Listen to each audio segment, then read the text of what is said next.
gentlemen, boys and girls, it is about that time. Keep your hands up and keep your head on a swivel. The Haymakers and Submissions podcast is here. We woke up and chose violence today. Stick and stay for combat sports talk at its finest, coming your way now.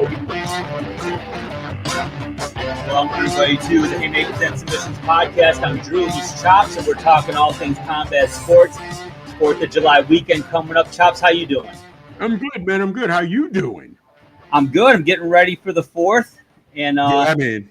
Absolutely. It's I'm here in Pennsylvania. You know, I love fishing. Okay. So I come up and there's fishing I can do up here in rivers, in some of the rivers and catch fish that I cannot catch down in Georgia, all the lakes being man-made, whatever have you. Yeah. Catfish, bass, whatever have you. So I'm up here trying to latch on to muskie, walleye, freshwater drum, carp, some big boys. Now I don't keep anything. I don't keep it. I throw it all back, but it's just in the lakes in Georgia, literally, and it's not exaggeration. I have pictures. I have caught 20 to 25 pound or plus catfish.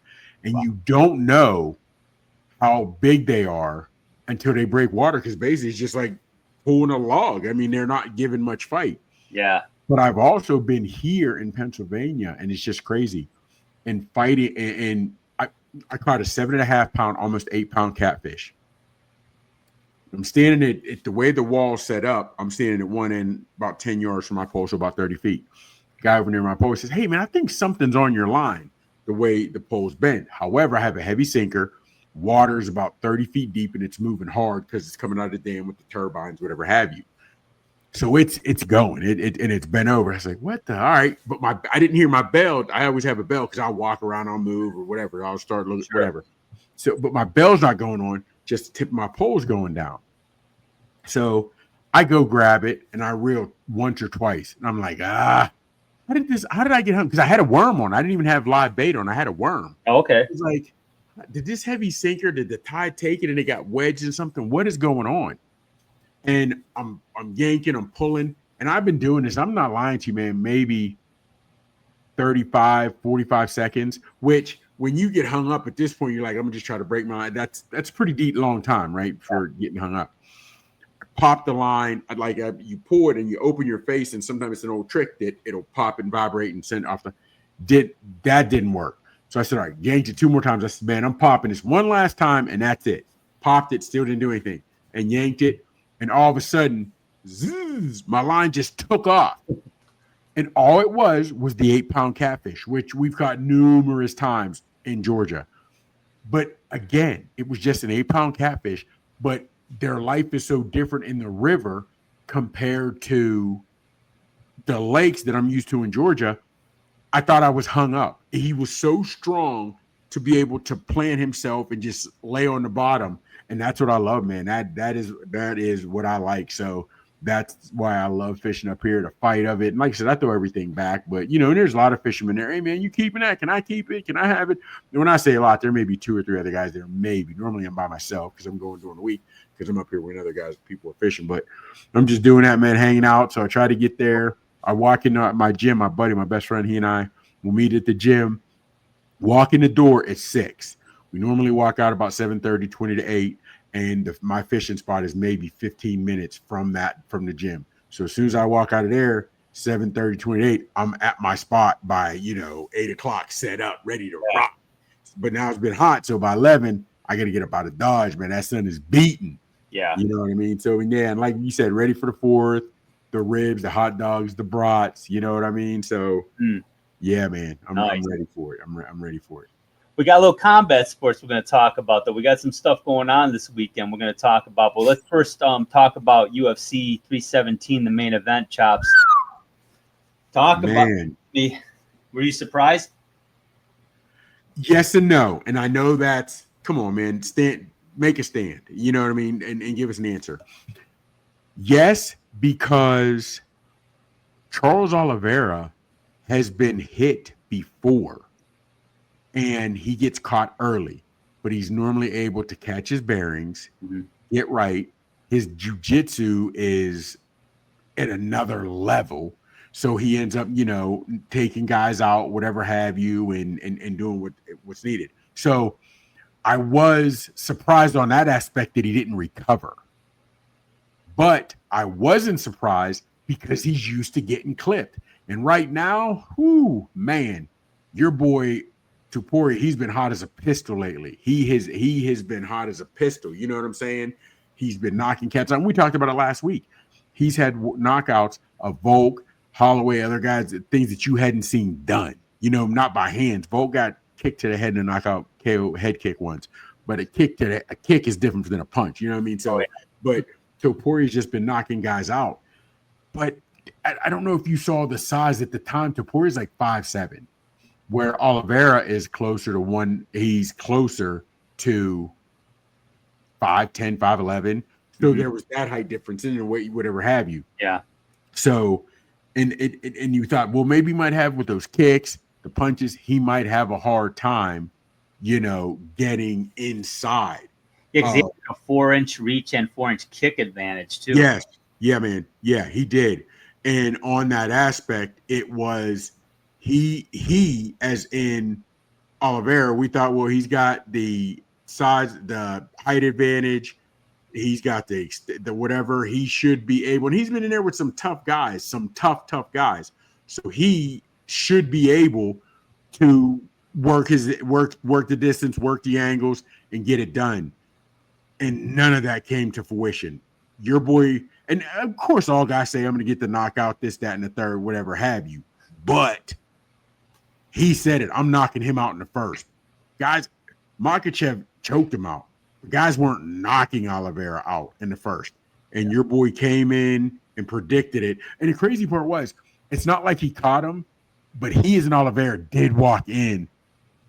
He walked into a straight right. I mean, he had his hands up, the earmuffs, they were high, but almost like a lane. And Topuria with his hands, they're not boxers' hands, but he's got some high-level striking when you're looking at MMA, and he just took advantage of it, man. He took advantage of it, So that's what happened. But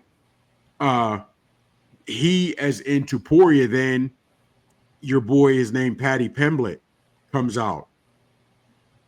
And they get into it. He ends up pushing Paddy, whatever have you. And Paddy was like, he said, I'll choke you out. And Paddy's like, you notice he said, choke me out because he's not knocking me out. And there's a lot of different fights that he, as in Topuria, could do. But do you have it? Do you have a picture? He walks around like 190, they're saying. Yeah. Check this out right here.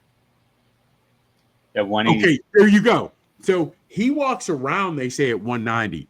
So first off, and think about it, there's a lot of other fighters that might fight at 185 that walk around at 210, like, you know what I mean? So they're losing 30, 40 pounds. He's doing the same thing now. And he's talking about, well, I could go up as high as 175, whatever, or 185 middleweight. He could. Yeah, he could. But I think you'd have the same problem, even if you went to 170. I think at middleweight, I think he'd have the problem that Pitbull has. He's strong for 135, but once you get to 140, 147, those guys are also strong, but they're taller. Yep. Now they know how to work that reach. So that may be an issue for Topuria. But he's ready, and I'll be honest with you, man. His hands are nice. They're nice, and now I see why he's so. And it was a year or two ago, maybe not that long, but it's been some time now. His trainer said, well, he walks around at 190 pounds. You're like, no, you're a kid, you're crazy. And now these pictures are coming out after the way he moves up from 145 to 155 and has no problem. That power's coming with him. Because you think about it, a lot of guys, you say when you have a bad weight cut or a hard weight cut, you lose power. He's not really losing a lot of power with those guys at 145. And now if you can fight at 155 successfully, maybe even 170, yes, you're still going to have your power, but now you have distance. Like we said, you got to worry about distance to deal with. So it'll be interesting to see where this goes with Topuria. But in that aspect, I got to give him his props, man. I'm an Olivera guy. I wanted Olivera to win, but Topuria came in and did what he needed to do and got up out of there, man. So we'll see. You think he'll stay at the lightweight class, or because then at least for one or two fights, he'll look at Justin Gaethje, he'll look at Paddy Pimblett. So there's some fights at 155 for him, definitely. And if he were to move up to 170, it's going to depend. Number one, I think who might be champion, because you're looking at a daggy wrestler. I don't know if he's ready for that. You know what I'm saying? So will he move up to 170? I don't know, but it's going to have to see how he looks against some of these other guys who their stand-up is a little crisper and cleaner than Olivera's. You know what I'm saying? So we'll see. So he's going to have at least, I'd say 2 good fights at 155. Two decent good names, competitors before he moves to 170, if he does. All right, cool. We're looking forward to that. But that's a lot of weight to cut, man. You're talking 30 pounds, basically, close to 40 pounds to get down. Drew, here's the thing, Drew. Put your boxing hat on. Mm-hmm. We see guys that walk around. You know, they said Tyson used to balloon up to 250, 260, come down to 220. You know what I mean? So now it's easier for heavyweights to do that, balloon up and come down. But you've seen a lot of guys balloon up 20, 25 pounds maybe and come down, you know, but you're right. But from 190 to 145, he was fighting 145. He just moved up to 155. Mm-hmm. Yeah. That's crazy. If he can maintain the power, I mean, to your point, if he can keep going up and still maintain that power level where he's still got that advantage, that's a good thing. But he doesn't want to go to a weight class, like you said, where it kind of levels the playing field. And now these guys are taller and strong and actually stronger. And here's the thing, real quick. I think he might top out at 155. He might try 170. But if you figure if these guys are coming down to 170, they may be walking around at 210, 215. What you don't know. Something, you know what I'm saying? Yeah. But either more important, they're used to getting hit by legit, you know what I'm saying? So I don't know. I definitely at 150, at 185, you're walking around at 195. You're only cutting 5 pounds. These guys at 185, they're walking around at 205, 210, 215. So that I don't know I know he's not ready for the 185 weight class. That would be too much. Well, it'll be interesting to see. We'll definitely look forward to that. All right, let's switch gears to boxing, and we've got a fight coming up here on the 5th of July, Saturday. And it's in, you know, I work with a lot of cats from the UK, and they like to refer to the 4th as Happy Treason Day. But so day after, Harlem Eubank, the cousin of Chris Eubank Jr., taking on former champion Jack Catterall in the UK. Catterall 30-2 with 13 knockouts. Eubank undefeated, 21-0 with 9 knockouts. But Chops, I looked at that resume. I didn't see a lot of names I recognized on Harlem's resume. True. Honestly, and I could be brief with this. Our conversation may take it deeper than it has to be, in my opinion. But no disrespect to those gentlemen. Number one, I think the name has a lot to do because they're fighting over the pond. They're fighting over there. Mm-hmm. So I think the name is in Eubank has a lot to do with it, right? Neither guy is a power puncher, right? Both guys are counter punchers. Makes for a boring fight. It makes for a real boring fight. 2 counter punchers, number one. However, Catterall to me has 2 losses. No. Catterall has 2 losses, but to me, should only have 1. He didn't lose to Taylor. You know what I'm saying? Great. So he does have his 1 loss. I get that. And it stinks because he lost to Barbosa, where Barbosa then gets his fight against Tio, and maybe Tio was just on it. Maybe that was his night. But Barbosa was like, geez. And I bet you, at the time, Catterall's sitting at home thinking, I lost for this. I lost, and this is the performance he puts on. Because don't forget, I really thought Barbosa had a chance in that. I did. Right? I don't think I picked him, but I thought he had a good shot. And it was close. So having said that, it's big because it's 2 Brits. It's big because of the Eubanks name, but not a whole lot of knockouts. Both counterpunchers. So who leads the dance? Yeah. You know what I'm saying? Who leads the and this is what Catterall's 2nd, 3rd fight at 147. Both of these guys are normally 140, so they're moving up. Yep. So you have 2 guys who are not knockout artists moving up. Are they going to fight their same style? Again, born around, you don't die square, you are what you are. Then are Do I want to try to take the lead? Do I want to move up to 147 and show people that I can bang? Would either guy do this?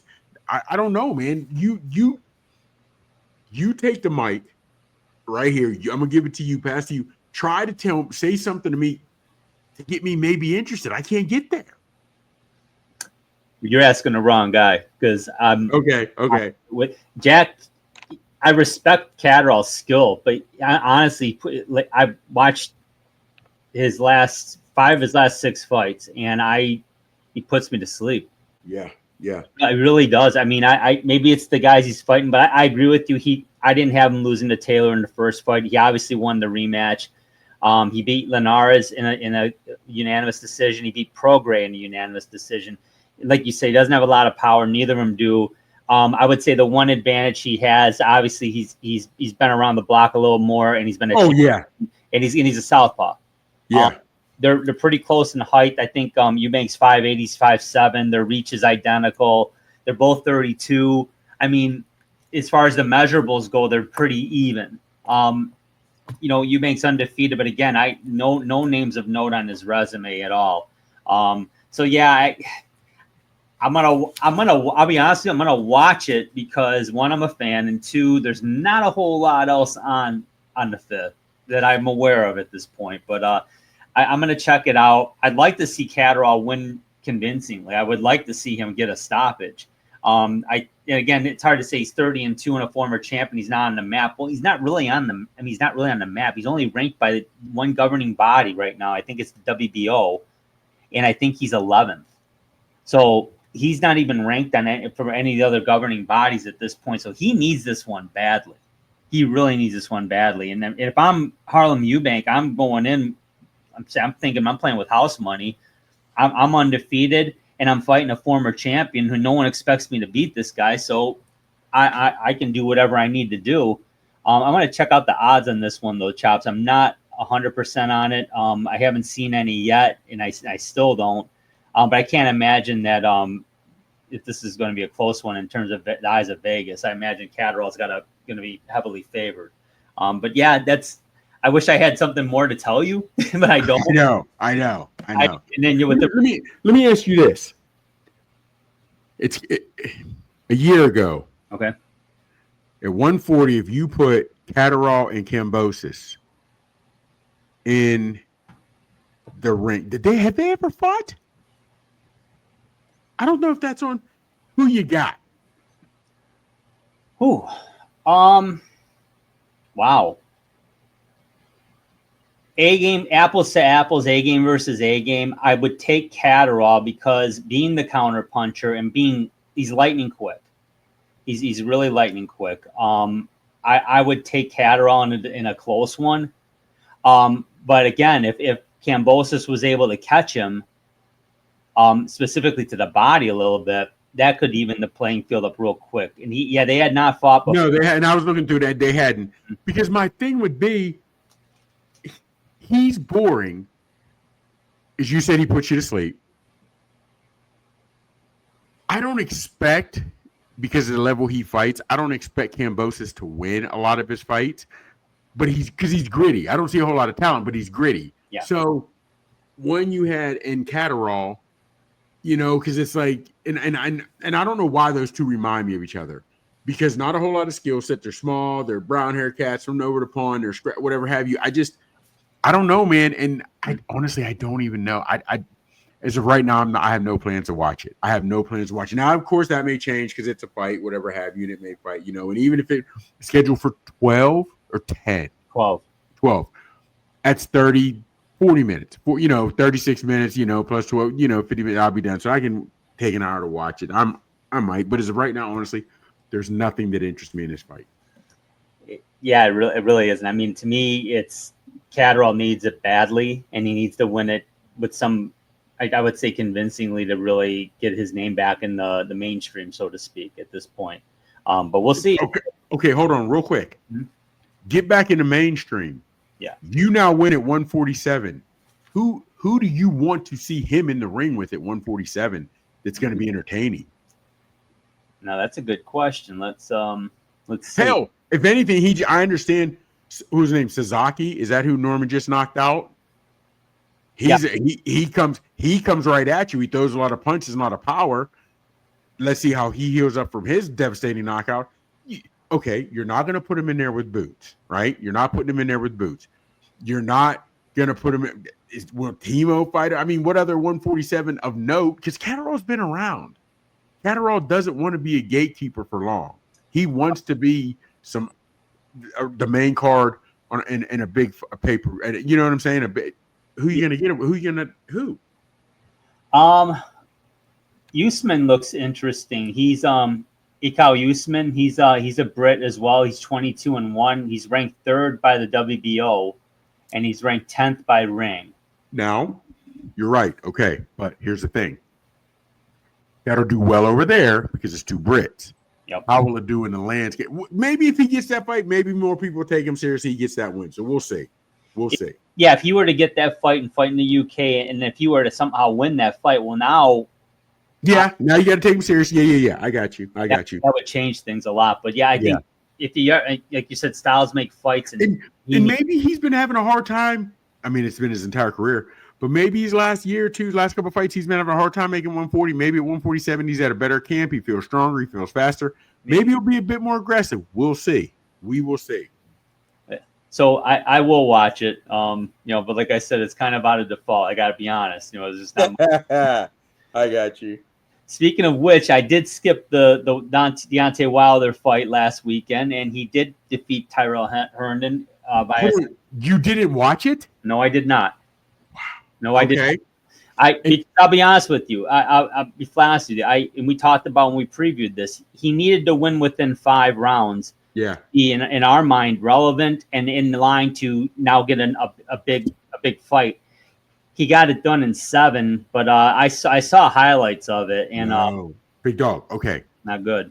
Okay. Well, first off,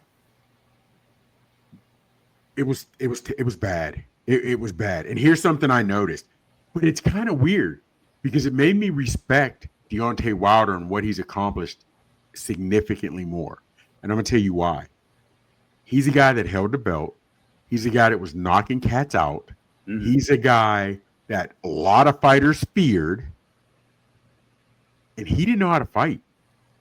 He doesn't know how to fight. He has a tremendous right hand, and we all knew if he can land that right hand at any time, it's a game changer. He showed it against, he showed it against Tyson Fury in the 12th. Mm-hmm. But why I'm saying that is he has a new cornerman, he had a new corner and this, that, and the third, whatever have you. But also on the same token, man, he did, and they're working. And this guy was not even ranked in the top 50th. Mm-hmm. His jab was nasty, and not nasty in a good way. It was sloppy. It was just, and it wasn't popping. It was coming. It was going out as it was just bad. It was bad. Herndon wasn't. He was a human punching bag. He wasn't doing. And I'm looking at this guy. I'm like, I want to see the guys he's beaten.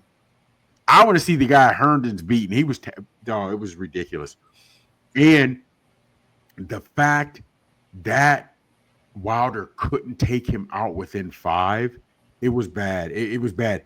And I don't know if you saw the clip when it was stopped. If you look at just the clip on its own, you're like, that shouldn't have been stopped because it wasn't nasty. It wasn't aggressive. However, they probably stopped it because old dude was taking shots like that and he wasn't firing anything back. Yeah. Deontay wasn't coming in at angles. He didn't have to get his head off the line. And here's the thing.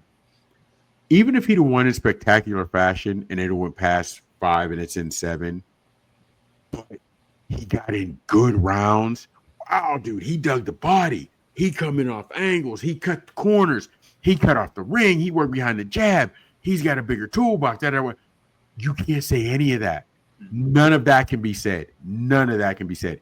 And since none of that can be said, it just was okay. Let me ask you this. You hadn't seen the fight, so you can't really speak on that. Yeah. How much reading up on it or breakdowns or previews or recaps of the fight have you seen or read from any of the talking heads in boxing? I've seen a lot of highlights of the fight. I didn't watch it live. I've seen a lot of highlights. Yeah. Okay.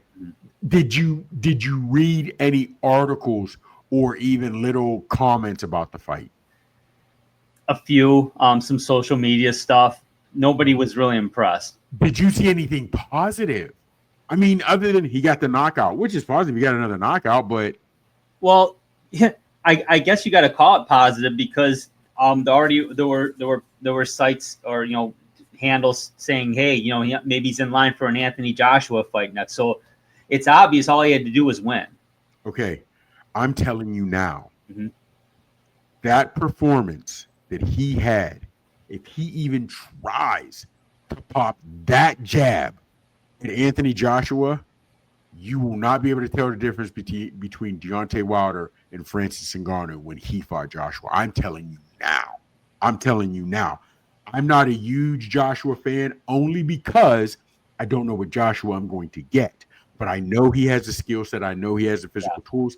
I know this. I know he's a specimen.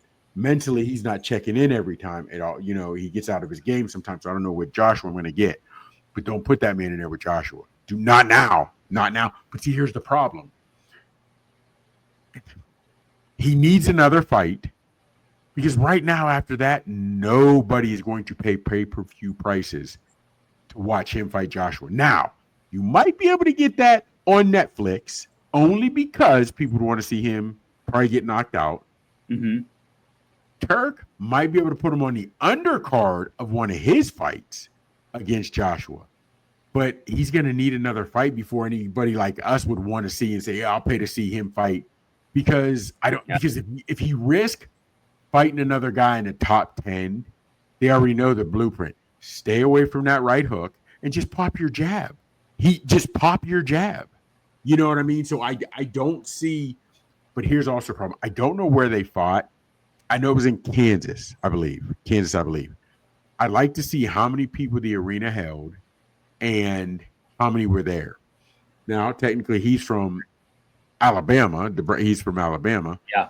But I'd hate to see it from where he would because he's done so much with his career. But with the skill set that I saw and what I witnessed, you would never tell me that guy was ex-heavyweight champ. No, there's no way you'd have believed it because you've seen pictures of 70-year-old guys hitting the bag, having a little pop, but still having that jab on a line. And the jab looks pretty good. You've seen it because I've sent them to you. We've sent each other those videos back and forth. Oh, yeah. And I could have swore I sent you the video of him working out, hitting pads or hitting the bag. And I was like, dude, just like with Pacquiao, there was no speed with Pacquiao. There was no form with his.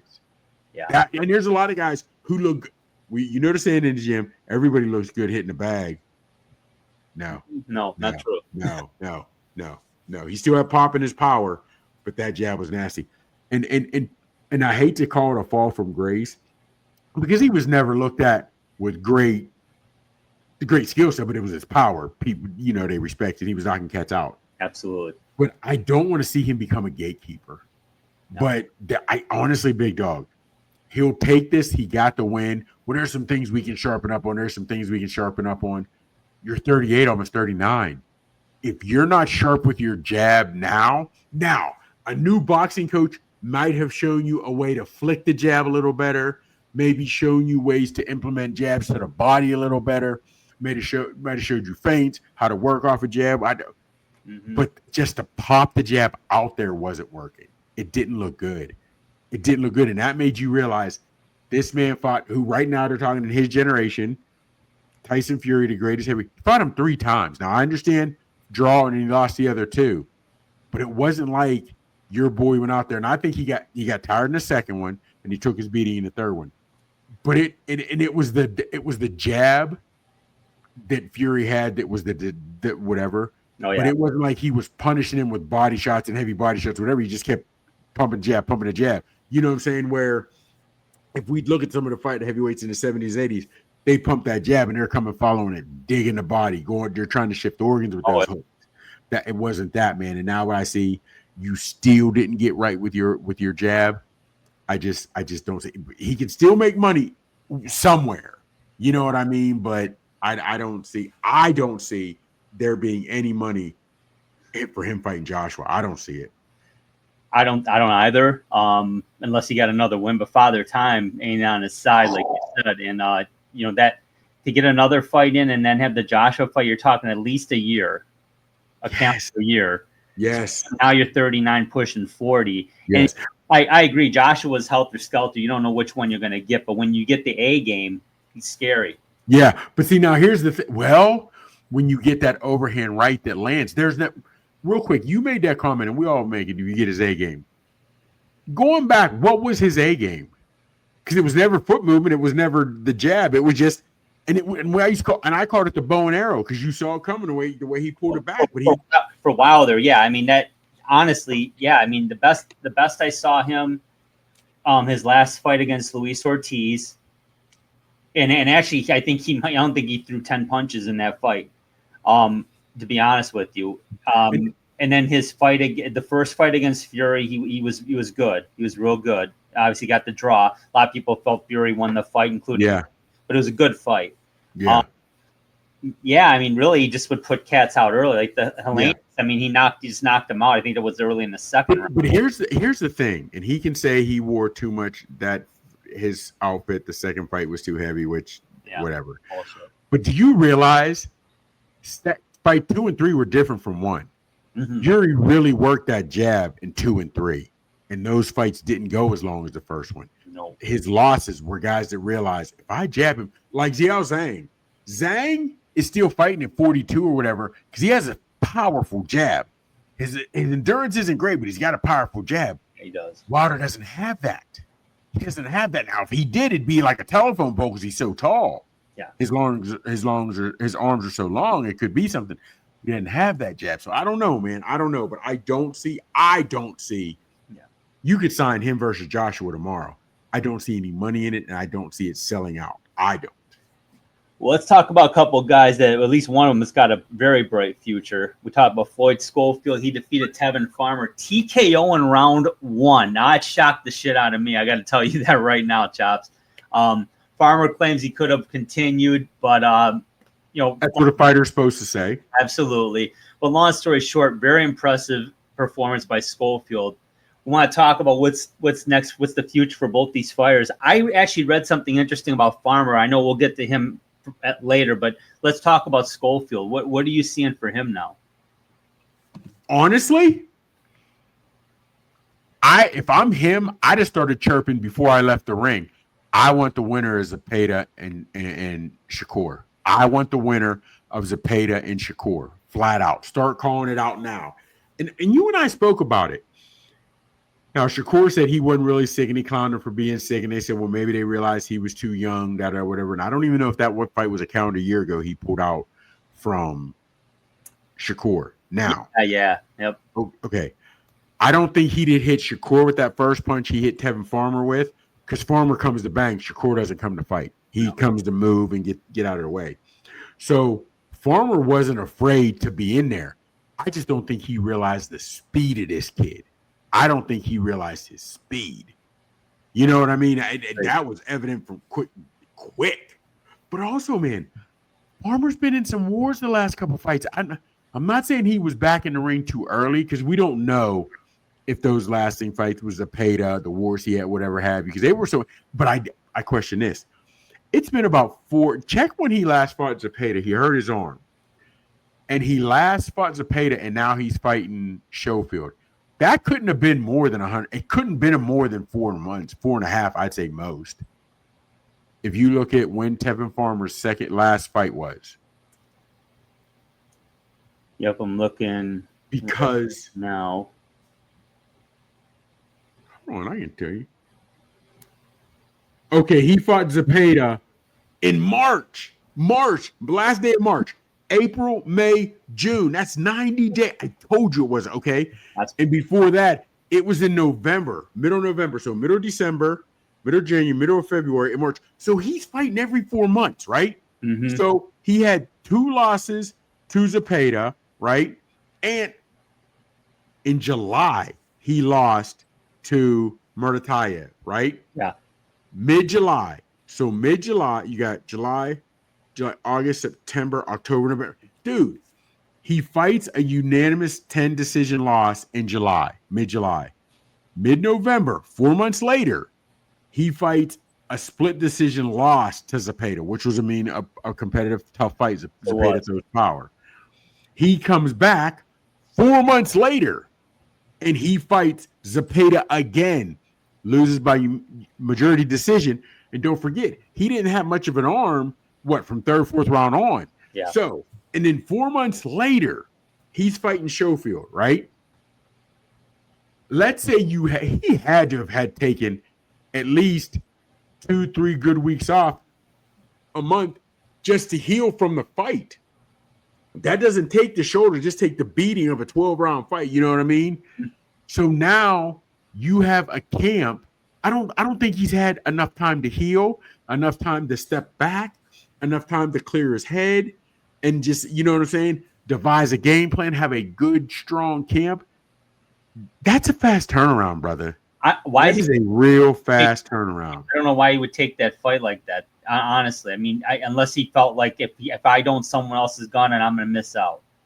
Wow. You know what I mean? That's a tough spot, man. I mean, but I thought against Zepeda in the majority decision, I thought he gained some fans because they knew he fought hurt with one hand, and he still banged it out. He still came to war. Oh yeah, I didn't see any disrespect towards him at all. So I don't know, and I feel what you're saying.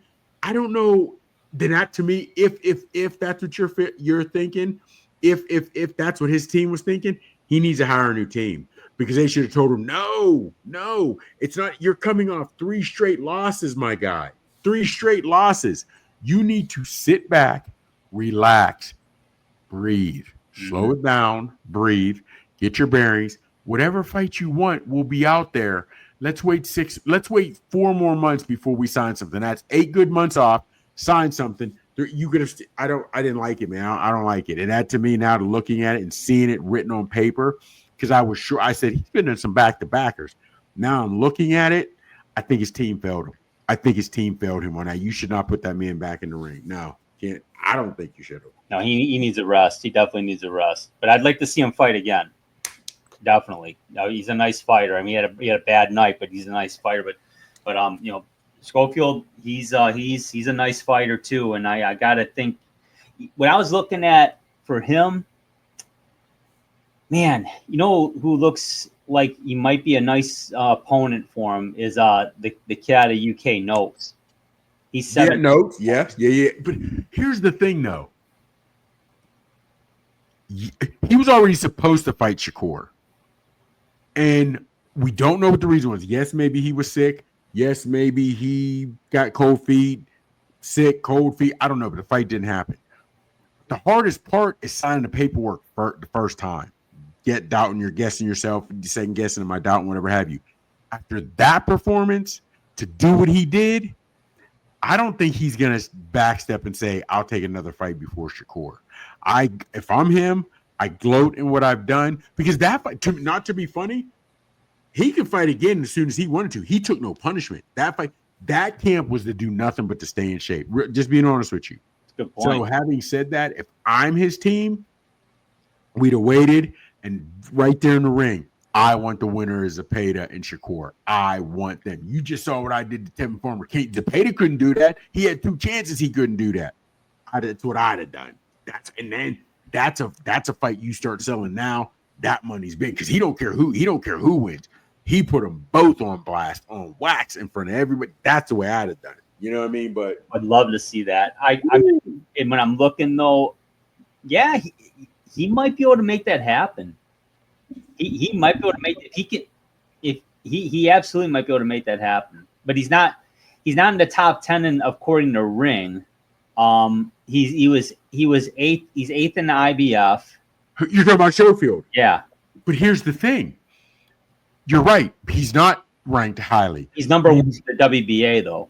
But he was already supposed to fight Shakur. So Shakur couldn't back out on that one, because, hold on. Oh, you wanted to fight him before you thought he was tough. Now he gets a work. He does make quick work of Devin Farmer. Now you don't want to. So Shakur wouldn't want that aspect. If Zepeda wins, his thing is, I did something that you couldn't do in 2 chances. You know what I'm saying? Yeah. So if I'm him, we started promoting that big dog before I get out of the ring. 22 rounds, Zepeda, you went with Devin Farmer.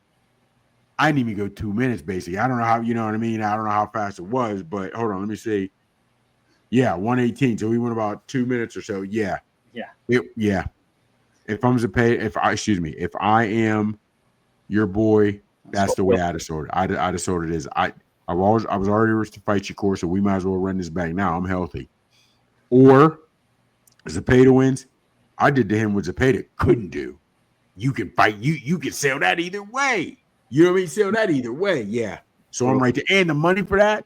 Yeah. Yeah, we'll talk about that fight next week. We're going to preview the Stevenson Zepeda fight next week. That's going to be absolutely. That one we will watch. No doubt about that. Yeah. All right, let's talk about our next fight here. Christian Mbilli, he got a TKO in round 1 as well against Maciej Selicki. I mean, he's now the WBC interim super middleweight champion.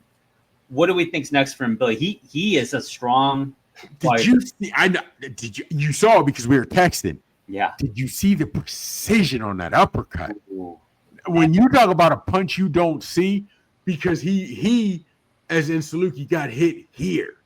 There's no, he couldn't see it. He couldn't see it. Oh, that was nasty. And here's the thing. I get that's how every boxer practices to throw it. You practice form. You get the, muscle memory. That's how you throw it. That's how you boom, straight, twist it to hips. Boom, get that torque. Right up Main Street between the guard. But it landed nasty. Nasty. That was nasty work. What do young kids say? Nasty work. Yeah. So what did you think of it? Because remember, we didn't know if he could knock him out to the head because he is in Selicki, so how you pronounce his name. He took some massive headshots. I'm impressed because Selicki's a tough fighter. He's a tough fighter. He's fought some guys, and he put his lights out. I mean, I love how he's able to fight really low. The way his style is, he's down low. Yeah, and that's why that uppercut was so impressive. It reminded me kind of how Demetrius Andrade throws that lead uppercut, similar to that, but obviously with a lot more torque because this was a haymaker. And no pun intended with the podcast, but at the end of the day, I was just like, you can see he goes to the body hard too. Yes. In the way he's down low like that, man.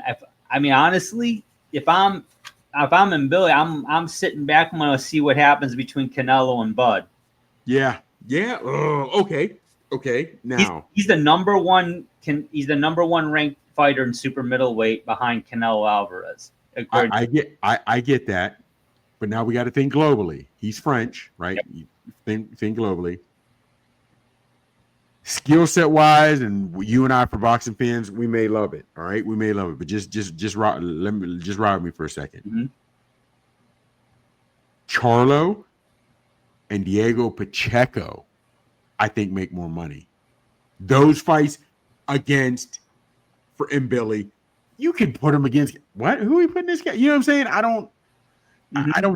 don't think saying Canelo's fighting Mbilli is a money seller. I just don't. There's also the guy, what's his name? Oslo Iglesias. He's highly ranked. But he's 27. He's only 13-0. Well, you're talking about Charlo. He's 35, but he's 34-0. Will that go yes or no? You know what I'm saying? With 23 knockouts. So he got some power. You got Pacheco. Now, Pacheco is 6'4". He's 24, 23-0 with 18 KOs. Yeah. So that's the kind of thing that I'm like, I don't know how it plays out.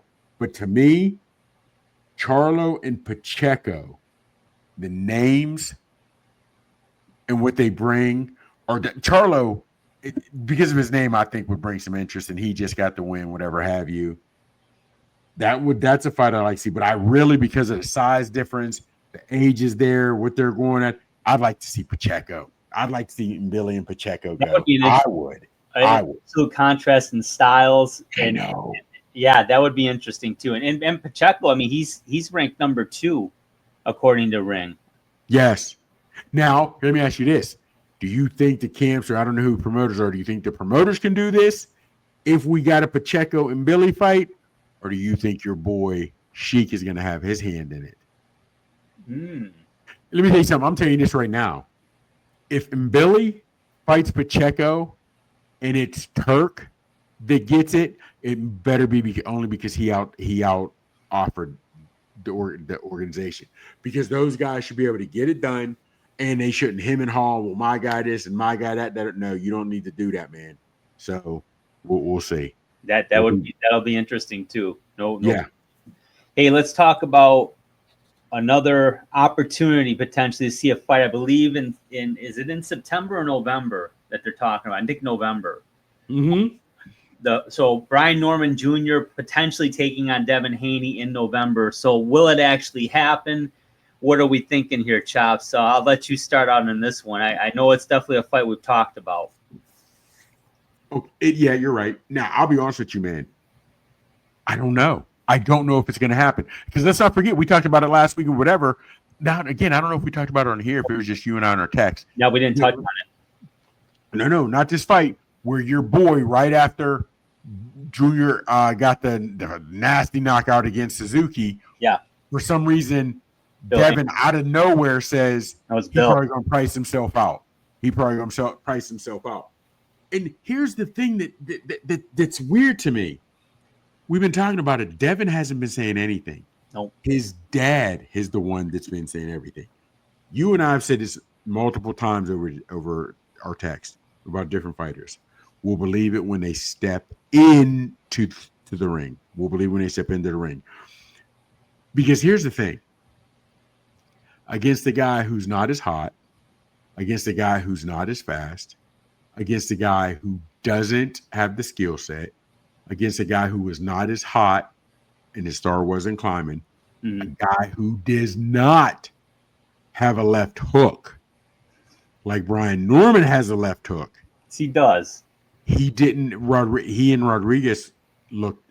It was terrible. He ran most of the fight. You're not gonna be able to do that against Brian Jordan. I'm hearing a lot of talking boxing heads. You got to give it up to Devin Haney. You got to give it up to Devin Haney. He wants all that smoke where other guys won't. This, that, and the third. But you do realize it was Bill Haney who said, "We're standing up. We're looking at Brian Norman." You can check text. He said in a tweet, "We're looking for Brian Norman." Brian Norman fires back, "Don't come here with that bubblegum BS if you're playing on Twitter. If you're serious, then let's go. I accept. I'm ready now." Yeah. So now you wrote it. Your mouth has written a check that your son's ass needs the cash. You know what I'm saying? Yeah. So, and it happened very, very fast. Have you think about it? What did you fight 2 weeks ago, 3 weeks ago? Yeah. So yeah, it wasn't even your name is mentioned and now it's already signed. They're either throwing bring truck size full of money at both of these guys, or I don't know, because that happened fast. It wasn't even like it was going back and forth for weeks. Arguments on Twitter. Haney says he priced himself out. He is in normal priced himself out of the fight. Devin Haney's father, after the fight, we're looking for your boy answers. Don't play on this. If you're serious about it, I'm that dude. This, that, and whatever. I don't know if you saw that Twitter war. And now it's signed that fast. Devin Haney has not made a chirp positive or instigated anyone since his fight with Ryan Garcia. He has not said anything like that. No. So, and he has a lackluster performance because he ran, and now his dad, within 7-10 calendar days, gets him to sign on a dotted line in the office of the whomever it was, but he signs it to now get in the ring with the hottest 147 guy right now. Does that even sound right? No. That's what I need to see. I don't want to hear, well, he had given a verbal okay, but he decided no.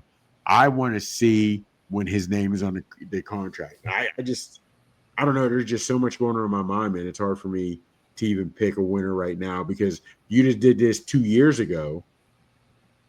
It would have been Devin Haney all day. Yep. But they were saying there's plenty of sip between the cup and the lip. There's a lot of things that happen, brother. A lot of things. And I don't think either fighter's the same, to be honest with you. No, I mean, and early thoughts on my end is Devin Haney better be really ready. And I mean, ready to fight and ready to at his absolute best. Brian Norman Jr. is no joke. I personally think he's a better fighter than Ryan Garcia. I'm not a huge fan of Garcia. Garcia's chin is suspect. And he's yeah. But at the end of the day, Brian Norman Jr., He can take shots, but he doesn't take that left hand is. I just don't see how Devin Haney runs against Rodriguez, and then without backlash, fighting or going back and forth, this, that, and the third, you totally forget about Ryan Garcia and that hatred in that fight. And now we want the hottest man at 140. I need to see him in the ring. I still haven't seen Devin. I haven't seen the tweet from Devin Haney. Let's get it on. Let's rock and roll. Even though you can talk a whole lot of trash now because you still got to get into the ring. There's many things that can happen, but I just don't see. I saw Bill Haney texting, chirping as he always does, but I don't know, man. I don't know. We'll see. I hope it does happen. But like I said, 2 years ago, you'd have went with Devin Haney hands down with his skill set where he was. But that Ryan Garcia fight took a lot out of him. And I'm talking about mentally. It did mess mentally. No question. And don't know if he'll ever get that back. Yeah, you don't see it often. No, you really don't. You really don't. Step out of it. No, you don't. So we'll see. I mean, we're fans of Devin Haney. We like him. No, yeah, without question. His pops, Bill, your son's a grown man. I understand you want to be in his corner, but pipe down a little bit, brother. Well, here we got another rematch. This will be in September in the UK. Chris Eubanks Jr. is going to run it back with Conor Benn. Again, early thoughts on this one. Chops, I thought that the first fight is still a fight of the year candidate. It was an outstanding boxing match, and there was absolute hatred. No one was running. They were throwing. Do you anticipate a similar fight in the second one, or do you think it'll go to distance the second time? It'll still probably go to distance because Eubanks is just getting older, right? Here's the thing, though. He, as in Ben? No, yeah. Well, okay. When I look at this, we talked about this because you really like the fight, and you're interested in this rematch. Mm-hmm. Are you interested in the rematch because of the names and the rivalries because of their dads, or are you really into the fight? For the rematch, I'm into the fight. For the initial fight, it was all about the legacy and the heartburn between the dads and then between the sons. But now I want to see the rematch because I enjoyed the first fight so much. Okay, because here's my thing, right? If the day after that fight, before they left the building, if Conor Benn had fired his entire camp and called Freddie Roach or someone, hell, if he'd have called Teddy Atlas, I'm trying to think of some of the old guys, Dan Guzman, right? I think he wins this fight. But I don't think his team is going to do much. And I say that because Eubanks is just getting older, right? So you're not getting faster, not at that age. If you go from 26 to 27, you get better, faster, stronger, but not 35, 38, 36, 38. Okay. So, and he and Eubanks got hit a lot. Yeah, he did. I thought he, as in Conor, fought the wrong fight because you were moving up 2 weight classes or something crazy like that, and they still fought a catch weight. And you tried to your hatred for him and the family name, you tried to stand in front of him to do that. You didn't need to do that. You need to move, get in your feet, get in, get out, use real estate, cut angles. And I just thought if he'd got with a better team, they could have done that. So I'll watch the rematch again. You know what? There could be a knockout just because people are throwing heavy and you might get caught the way Selicki got caught. But it's the names, it's where they're fighting. I don't understand it. Neither one it's not for any belt.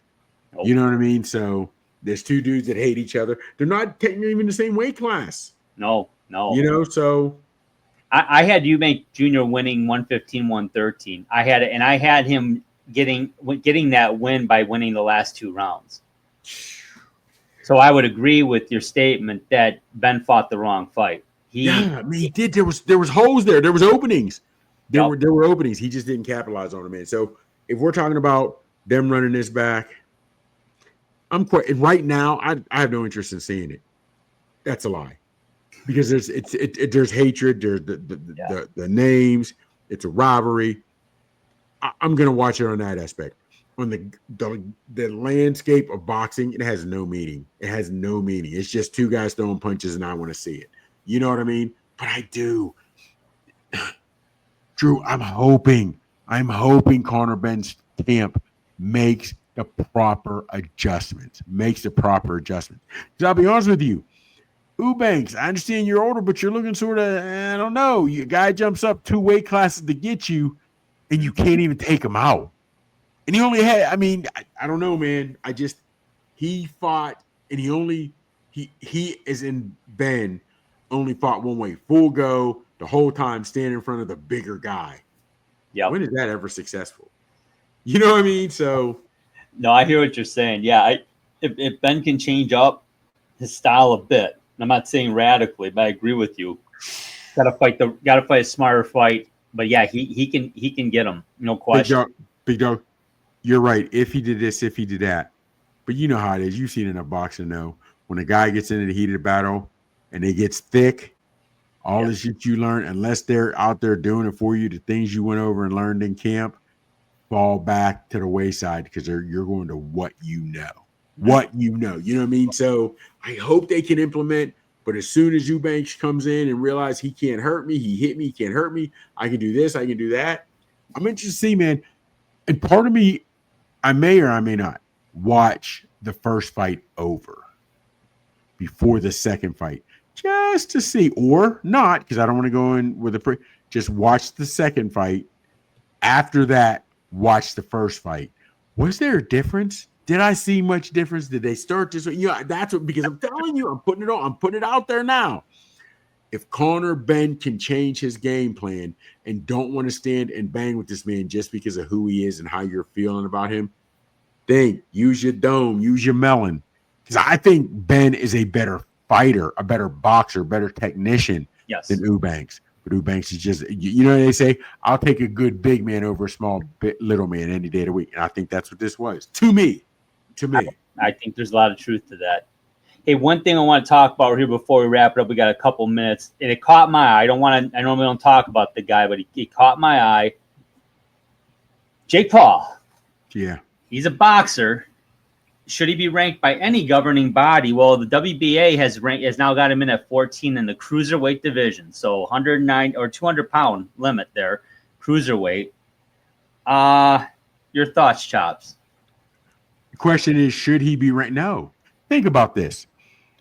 Herndon, who just fought Wilder, has fought actual real boxers, and he's not even ranked off his skill set in the top 50 in his weight class. Did you see, again, I didn't watch the fight, saw the interview after the fight, read. That's why I didn't see the interview. I read it and see. This man calls out Anthony Joshua and Gervonta Davis in the same sentence. Yeah. They're 100 pounds apart. They're 100 pounds weight difference. Literally. Seriously? Are you kidding me? Are you kidding? Why would you even consider a 140 guy, 135, 140 guy moving up to really? Seriously? But here's the thing. Because of the society that we're in now, and everybody want money, me, the organization is doing that because if he's in the top 15, he can get a legitimate title shot. You know what I mean? And they're seeing dollar signs. If we put him on here, we're going to make money. We're going to make money. And you're hearing, to me, it's killing me. I have no interest in Jake Paul. None. From what I heard, Chavez did next to nothing through the first rounds. That's what I read too. He started throwing. And then Paul was in, I wouldn't say trouble, but he certainly was not the aggressor. Yeah. And the crazy part is Chavez didn't start throwing until late in the fight. Yeah, strange, huh? Well, yes and no, because Chavez, even when he was sort of past his prime years ago, he got into being that sort of fighter where he wasn't throwing a lot of punches. But now he's almost 50, you know what I mean, or whatever, it's 40, whatever. He's out of it for a while.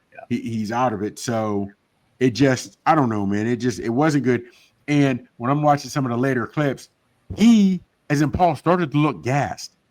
You're looking gassed at a guy who wasn't throwing punches for the first 7-8 rounds.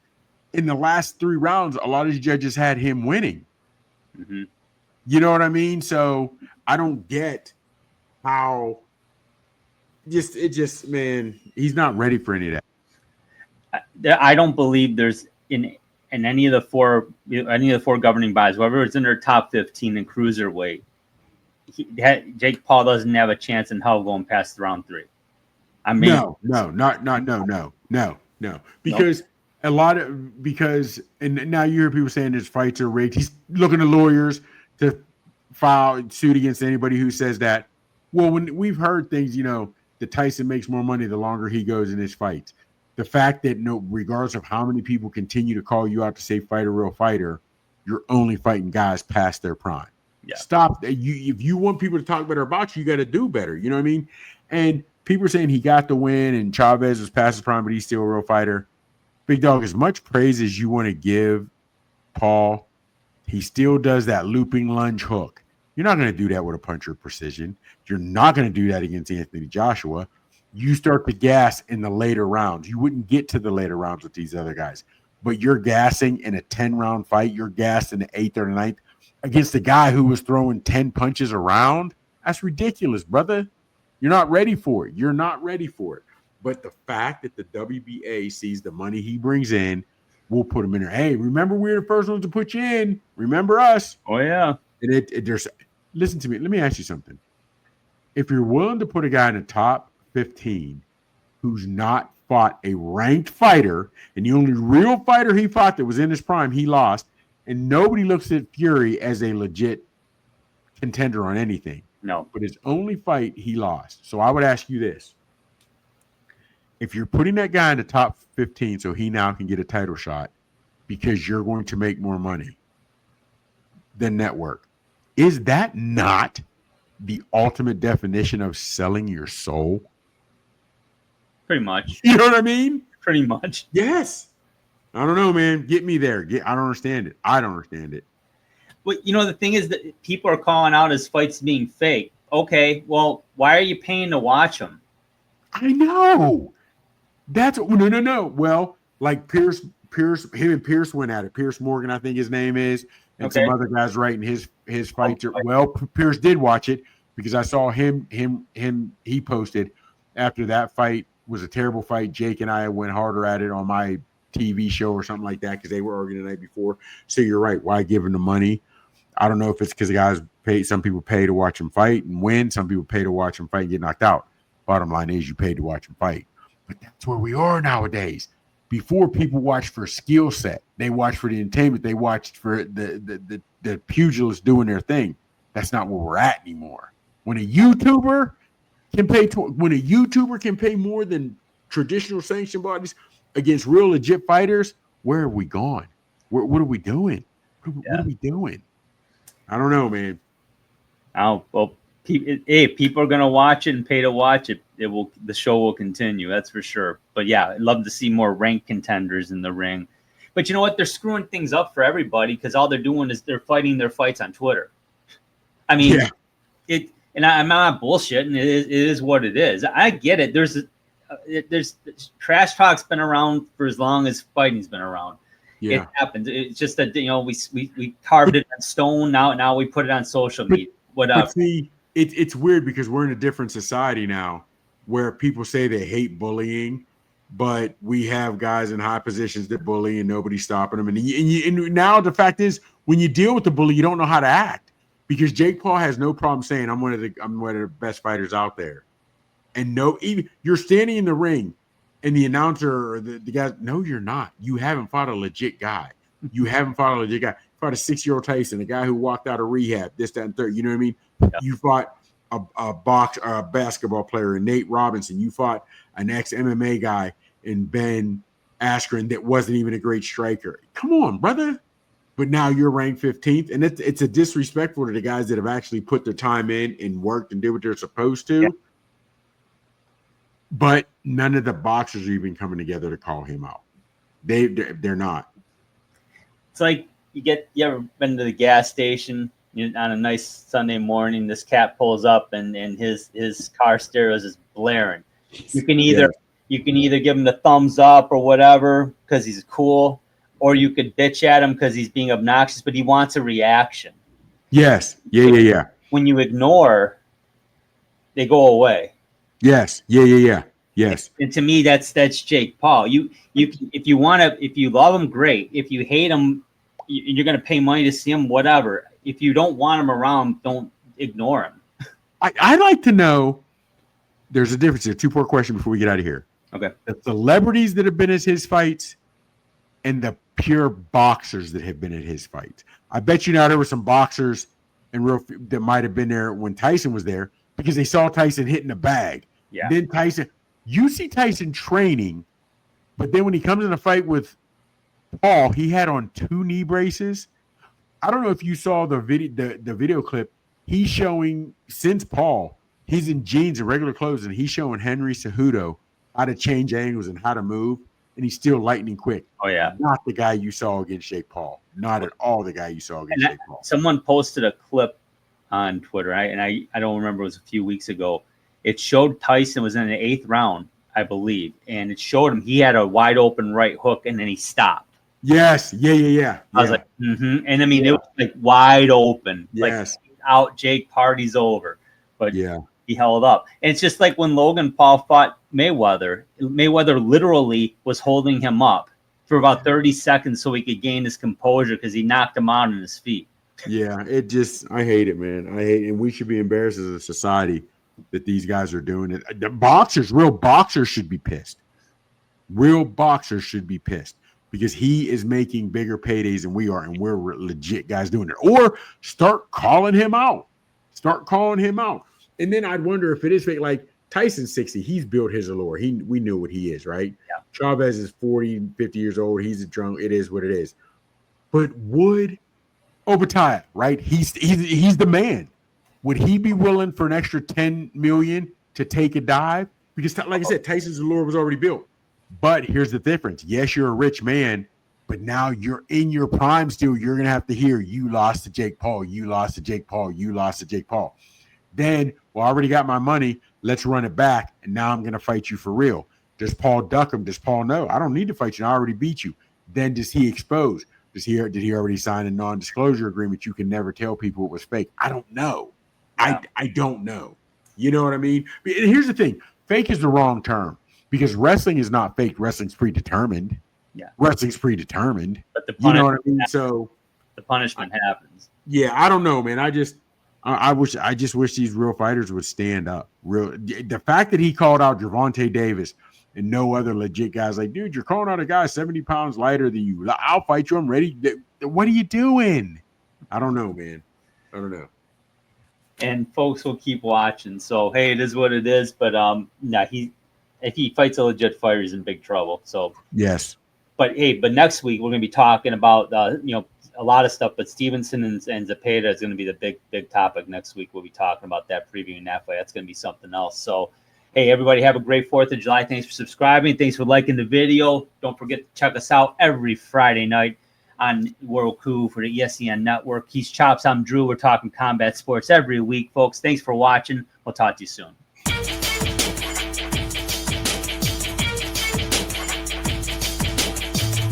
Thank you for watching the Haymakers and Submissions podcast. You can find us on the ESEN network on the Roku app every Friday night at 10 p.m. Eastern Standard Time, beginning on October 4th, 2024. Check us out on Twitter X. Our handle is @HeySubPod, capital H, capital S, capital P. You can also subscribe to our YouTube channel so you don't miss a single episode. Just go to your web browser and type in www.youtube.com/@Haymakers and Submissions podcast, as we will drop content weekly. Whether it's boxing, MMA, or wrestling that gets you fired up, you'll get all you need right here at the Haymakers and Submissions podcast.